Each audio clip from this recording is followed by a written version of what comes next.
Bienvenida una vez más a esta iglesia en línea que no se ha detenido y estoy súper feliz de ser parte de esta iglesia y bueno, déjame darte la bienvenida y conectarte con el tema de hoy. Hoy tenemos una nueva serie. Me encanta cuando en la iglesia hay nuevas series. ¿Sabes? Me acordaba de Netflix. Cuando entras a una serie en Netflix hay un capítulo. El primer capítulo, ¿te has dado cuenta cómo se llama? Capítulo piloto. Y el objetivo del capítulo piloto es conectarte con la serie, atraparte, envolverte, contarte de qué se va a tratar. Entonces de alguna manera te revela todo, pero no te revela mucho. Así es que el primer capítulo de hoy está increíble. Yo de verdad espero que te atrape, espero que te conecte. Si hay un capítulo al que debes de poner atención, es a este. ¿Por qué? Porque cuando miras una serie en Netflix estás expectante, ¿no? Quieres conocer a todos los personajes, quieres entender. Así es que este es el capítulo piloto de la mejor serie que vas a escuchar. Bienvenido una vez más, acompáñame a alabar. Dios te guarde y bendiga, que extienda su amor y te muestre favor. Dios te mire con agrado y te dé paz.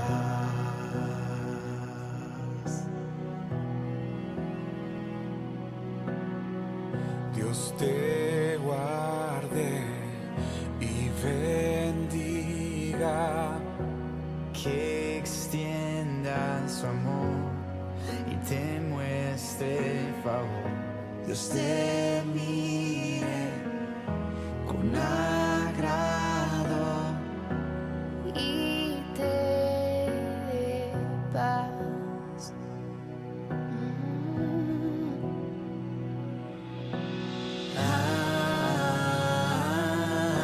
Amén, amén, amén, amén, amén,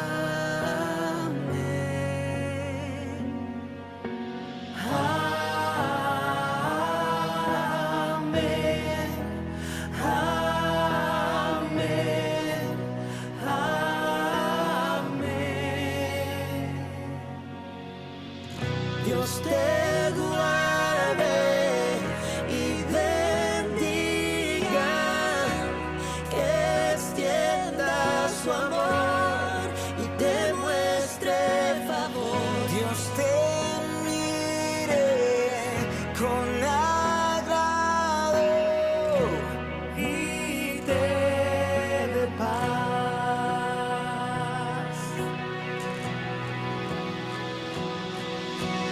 Amén,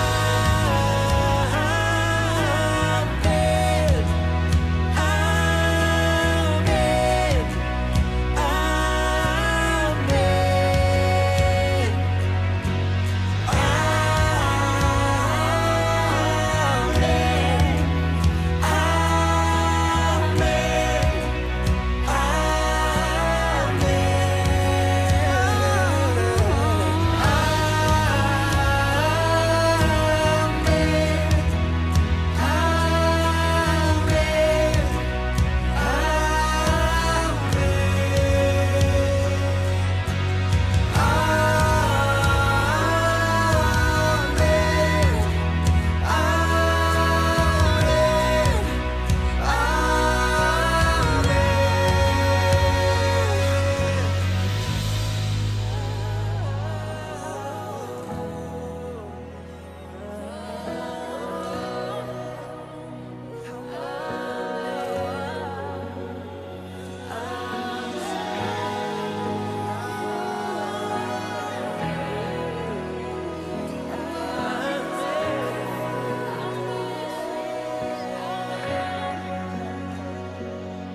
que te cubra con su gracia hasta 1000 generaciones, tu familia y tus hijos y los hijos de tus hijos. Que te cubra con su gracia hasta 1000 generaciones, tu familia y tus hijos y los hijos de tus hijos. Que te cubra con su gracia hasta 1000 generaciones, tu familia y tus hijos y y los hijos de tus hijos. Su presencia te acompañe donde quiera que tú vayas. Que te llene, te rodee, va contigo, De mañana y de noche, en tu entrada y salida, en tu llanto y alegría. Él te ama, Él te ama, Él te ama, Él te ama, Él te ama, Él te ama, Él te ama, Él te ama, Él te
Hola iglesia, hola familia, qué gusto que nos volvamos a ver.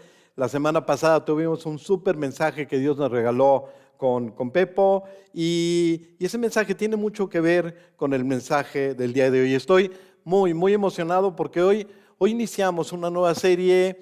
Yo pienso que es una de las más importantes que hayamos tenido, si no es la más importante. Y te cuento, en los últimos días, la verdad es que en casa hemos pasado días difíciles.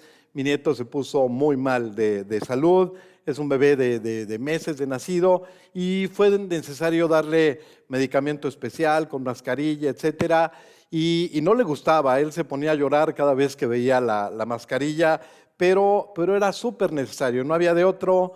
La situación estaba grave y te cuento esto porque el tema de hoy es un tema que normalmente del cual no se habla.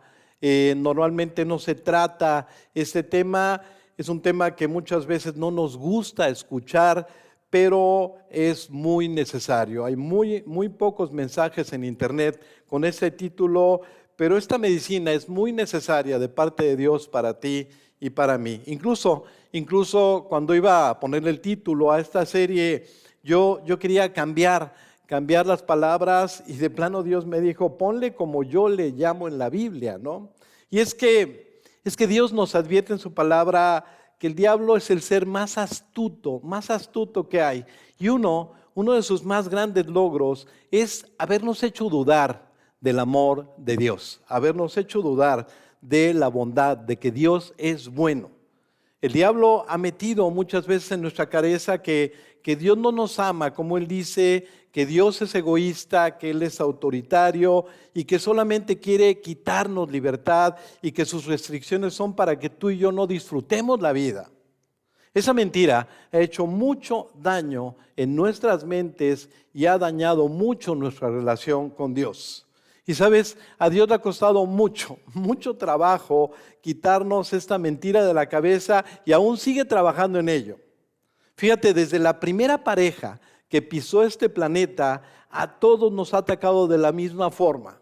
La serpiente se acerca a Eva y le hace una pregunta con el fin de hacerla dudar del amor de Dios. Le dice, ¿de veras Dios les dijo que no deben de comer del fruto de ninguno de los árboles del huerto? La inflexión de la voz, ¿sabes? La dirección de esta pregunta, la exageración que el enemigo usa, tenían un solo propósito, que Eva dudara del amor de Dios. Y sabes, así le ha hecho con muchos de nosotros, mentiras mentiras que han quedado aquí en nuestras mentes, que han engañado a mucha gente. ¿Cuántas veces no hemos escuchado frases como el cristianismo, la vida cristiana está llena de prohibiciones? ¿Cuántas veces no hemos escuchado a gente que dice es que el cristianismo prohíbe todo, no puedes hacer nada? ¿Sabes? Dios no quiere que disfrutes de la vida. Y estas mentiras, ¿sabes? Han aterrizado en la mente y el corazón de muchas personas. Y te quiero aclarar una cosa. Dios no prohíbe todo, como dijo el diablo. ¿Sabes? Lo único que Dios prohíbe es pecar. Porque hay consecuencias y porque esto daña nuestra relación con Él.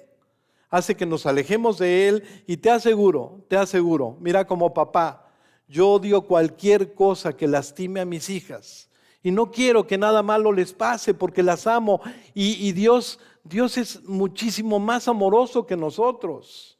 Y el dardo de la duda sobre el amor de Dios ha quedado clavado en nuestro corazón y quedó clavado en el corazón de Eva, de Adán y de todos nosotros. Y todo el tiempo Dios ha estado tratando de sacar este veneno de nuestra mente.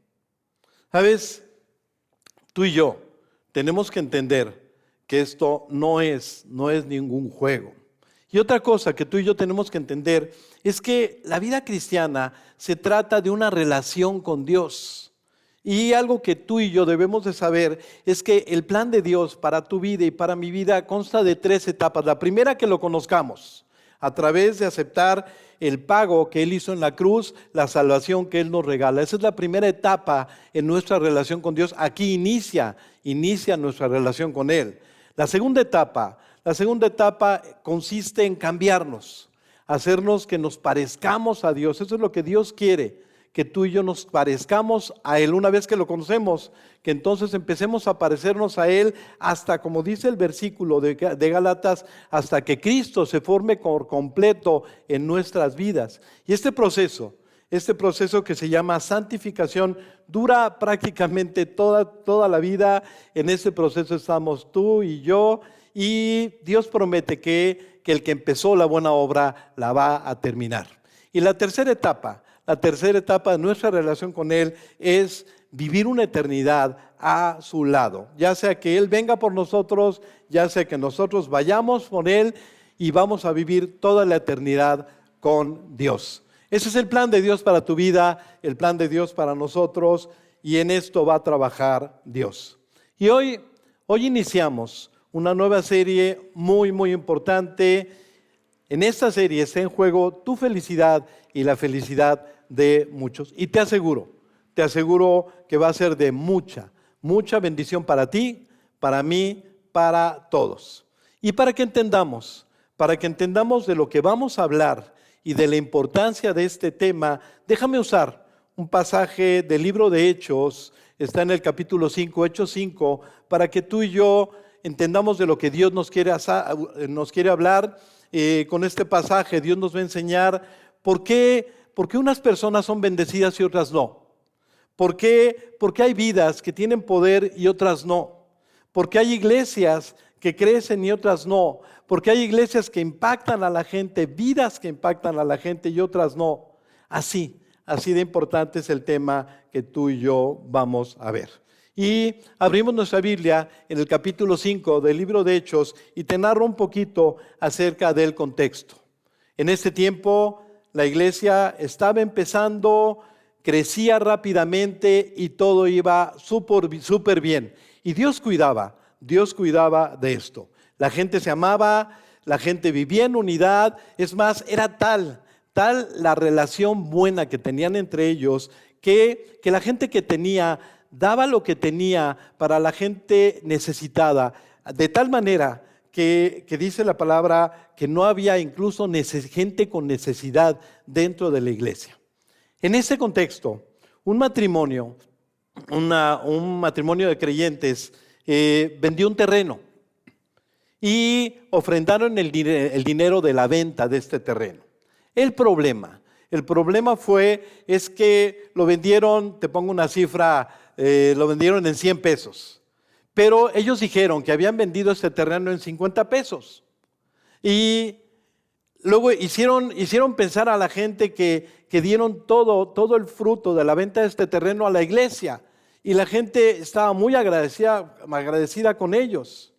Te aclaro, ellos no tenían que dar el dinero, no tenían la obligación de hacerlo, y el asunto prácticamente no era el dinero.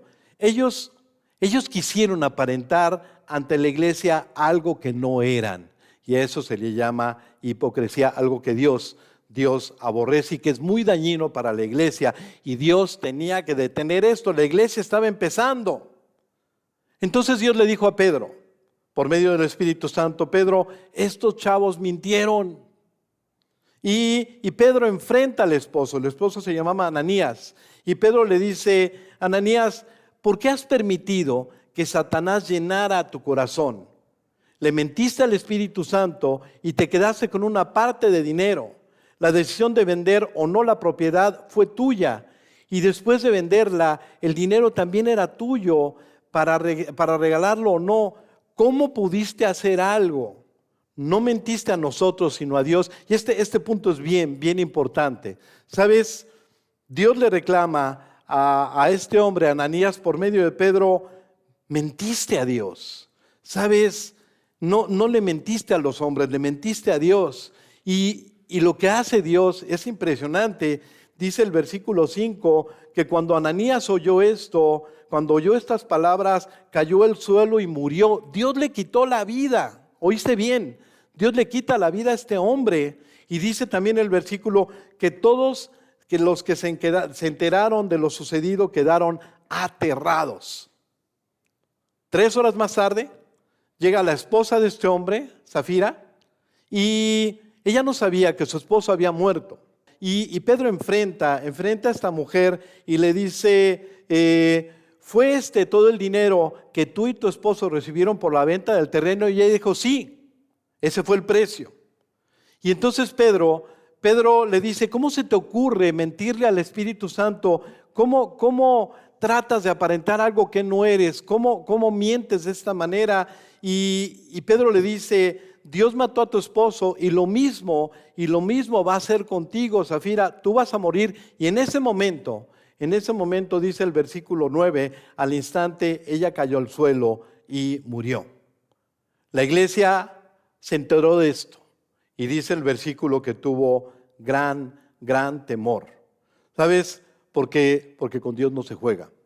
La hipocresía es algo tremendo para Dios. Dice el versículo: al instante ella cayó al suelo y murió. Y cuando los jóvenes se enteraron y vieron que estaba muerta, la sacaron y la enterraron al lado de su esposo. Gran temor se apoderó de toda la iglesia y de todos los que oyeron lo que había sucedido. La iglesia tuvo gran temor de Dios. ¿Y sabes qué pasa?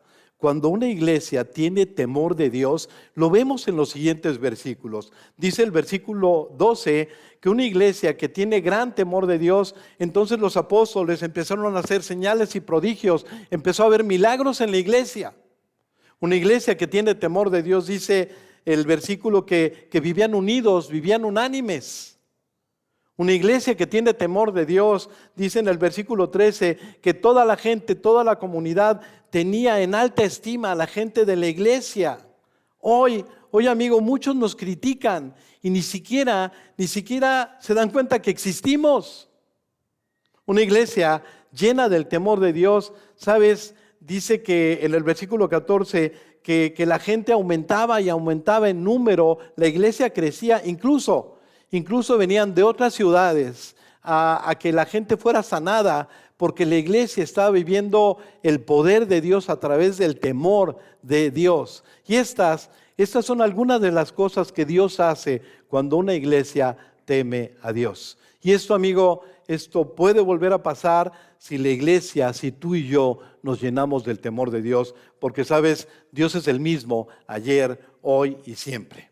Y hoy iniciamos una nueva serie, el título es El temor de Dios, y esto es algo que tú y yo necesitamos entender y es algo que tú y yo necesitamos vivir. Así es que vamos a orar, vamos a pedirle a Dios, Él sabe de nuestras necesidades, vamos a pedirle a Dios que Él nos explique qué es el temor de Dios y que Él ponga en nuestros corazones este temor de Dios. Sabes, Dios tiene grandes planes para tu vida, grandes planes para mi vida, grandes planes con esta iglesia. Así es que vamos a orar para que esto lo pueda hacer una realidad nuestro Dios. Dios, vamos a orar, le decimos: Dios, tu palabra habla del temor de Dios y no entendemos exactamente lo que significa. Explícanos, Dios, de qué se trata. Explícanos, queremos tu bendición, queremos que tú nos des ese temor de Dios, y esto te lo pedimos en el nombre de Jesús. Amén. Y déjame decirte algo. ¿Sabes por qué? ¿Por qué tú y yo muchas veces no nos detenemos ante lo malo? ¿Sabes por qué? Porque una persona no se detiene ante lo malo porque no hay temor de Dios. ¿Sabes? No nos interesa muchas veces lo que Dios dice. A veces es más importante lo que nosotros pensamos que lo que Dios diga. Es más importante lo que nosotros queremos que lo que Dios diga. Hay un pasaje muy conocido en el libro de Romanos que dice que no hay justo ni aun uno. No hay quien entienda, no hay quien busque a Dios. Todos se desviaron, Dios lo está diciendo. A una se hicieron inútiles. No hay quien haga lo bueno, no hay ni siquiera uno. Y la razón de esto, dice el versículo 18, es porque no hay temor de Dios delante de sus ojos. Y sabes, hoy Dios a ti y a mí nos va a hacer un reclamo. Dice en el libro de Malaquías, ¿sabes?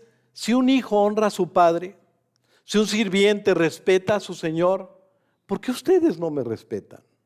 ¿Por qué me tratan con desprecio? Es un reclamo que Dios nos hace. Y vamos a entender bien qué es el temor de Dios, porque en el Salmo 33, versículo 8, Dios dice: tema a Dios toda la tierra. Este es el anhelo de Dios. Teman delante de Él todos los habitantes del mundo. Dios quiere que todos le temamos a Él. Pero es bien importante que entendamos qué es el temor de Dios. Y sabes, lo podemos entender de la siguiente manera. El mandamiento más importante que hay, el primer mandamiento, es que Dios sea lo más importante en nuestras vidas. Dice: amarás al Señor tu Dios con todo tu corazón, tu alma y tu mente. Una relación donde Dios sea lo más importante. Y el temor de Dios, por favor, pon mucha atención, no se trata de portarnos bien. ¿Sabes? El temor de Dios significa no querer dañar esa relación con Dios. Es obedecer a Dios por amor. ¿Sabes? El temor de Dios no es legalismo.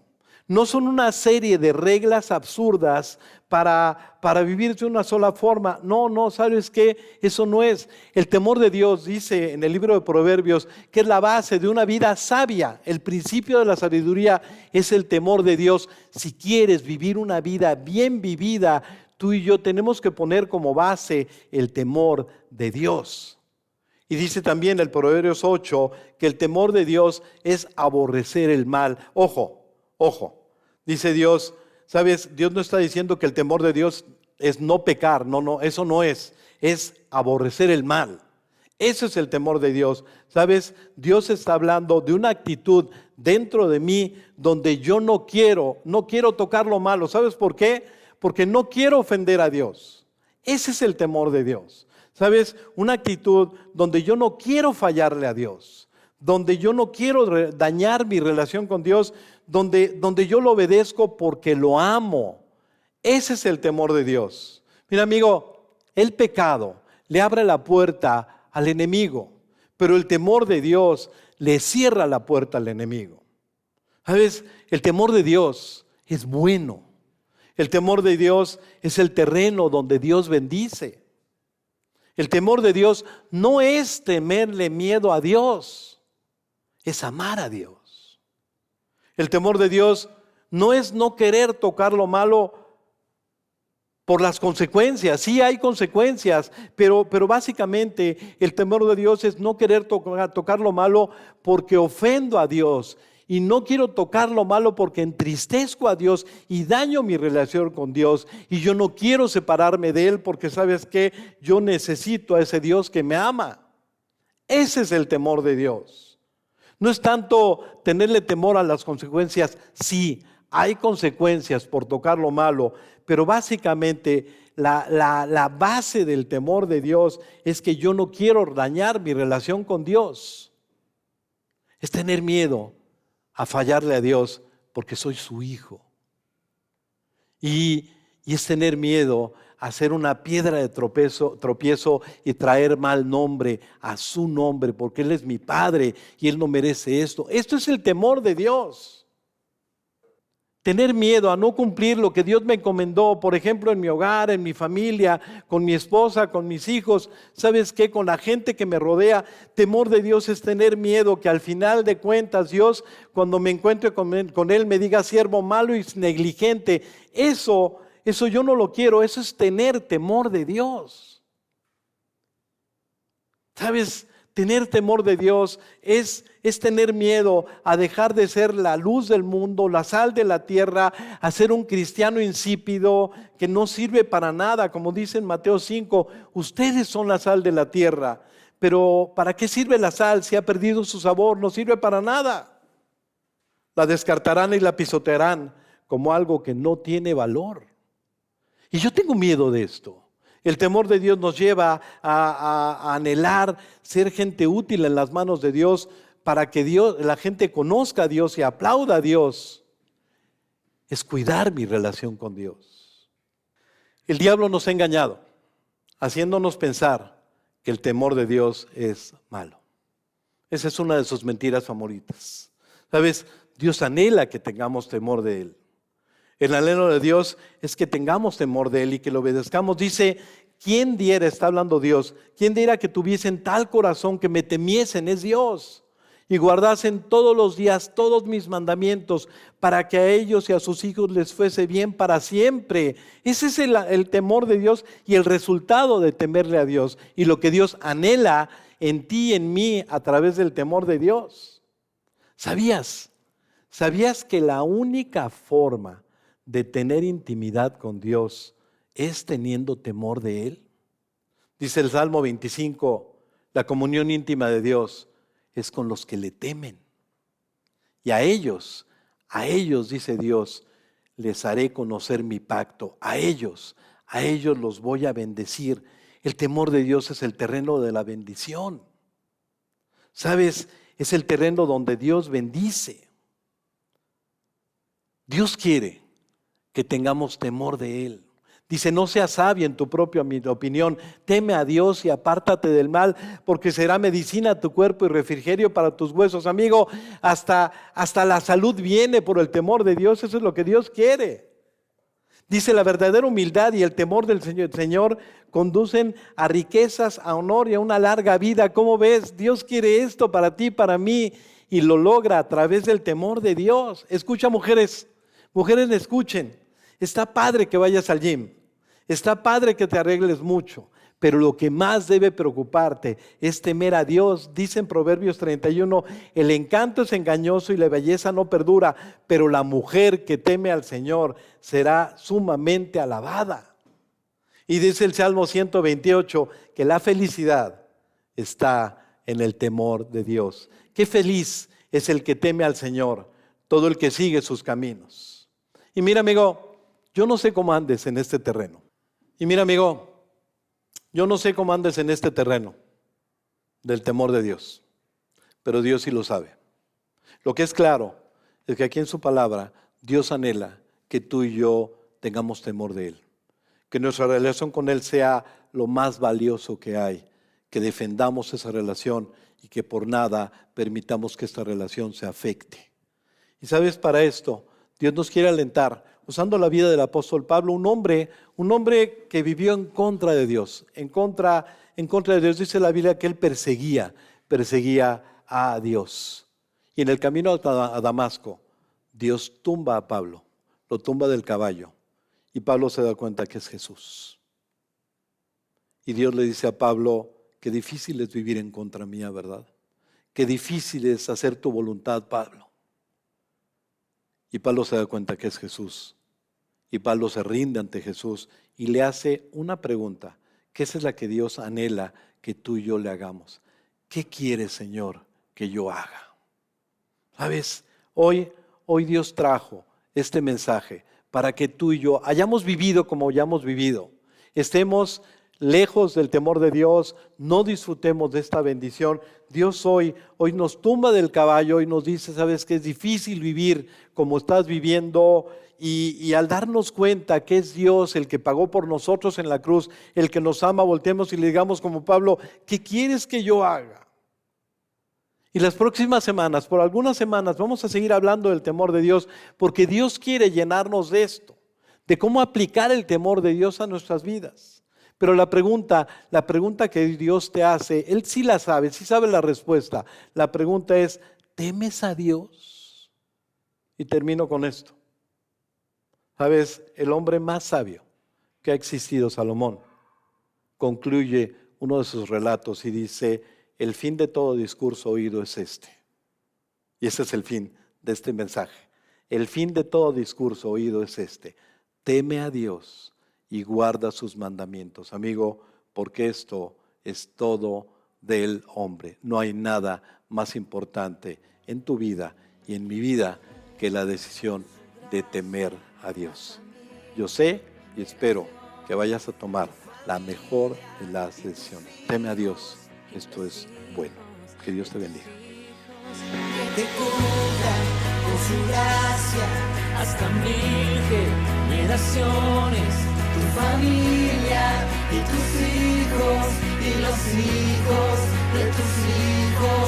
Que te cubra con su gracia hasta 1000 generaciones, tu familia y tus hijos y los hijos de tus hijos. Su presencia te acompañe donde quiera que tú vayas. Que te llene, te rodee, va contigo, De mañana y de noche, en tu entrada y salida, en tu llanto y alegría. Él te ama, Él te ama, Él te ama, Él te ama, Él te ama, Él te ama, Él te ama, Él te ama, Él te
¿Qué? El temor a Dios es bueno. No solo es bueno, es perfecto. Es lo que le permite a Dios hacer y obrar de maneras increíbles. Quisiera contarte algo para despedirme de ti. Y tengo muy presente en mi vida como cuando era más chico y mi mamá me empezaba a dejar ir a fiestas. Me acuerdo que en el coche, cuando llegábamos a la fiesta, me decía, hijo, por favor, imagínate que por un hoyito, por una camarita, todo el tiempo estoy pendiente de ti, todo el tiempo te estoy viendo. Y yo me acuerdo que estaba en la fiesta y yo decía, no puedo hablar así, no puedo hacer esto. Y más que no puedo, no quería. Y no por el regaño que mi mamá me fuera a hacer, porque déjame decirte que mi mamá ha sido la mujer más dulce conmigo, sino por el temor a desilusionarla, a fallarle, por qué pena, ma. O sea, llegar con ella y te vi, y qué bárbaro. Y un día tú y yo vamos a llegar con Dios y va a ser algo muy similar. Me encanta este mensaje. Muchas gracias, pastor, por esto. Muchas gracias a ti, porque parte de tu temor a Dios se ha demostrado en las ofrendas que han estado tan vivas en estos últimos meses. Así es que gracias por tu temor a Dios, gracias por escuchar esto y estaremos pendientes. Hasta la próxima.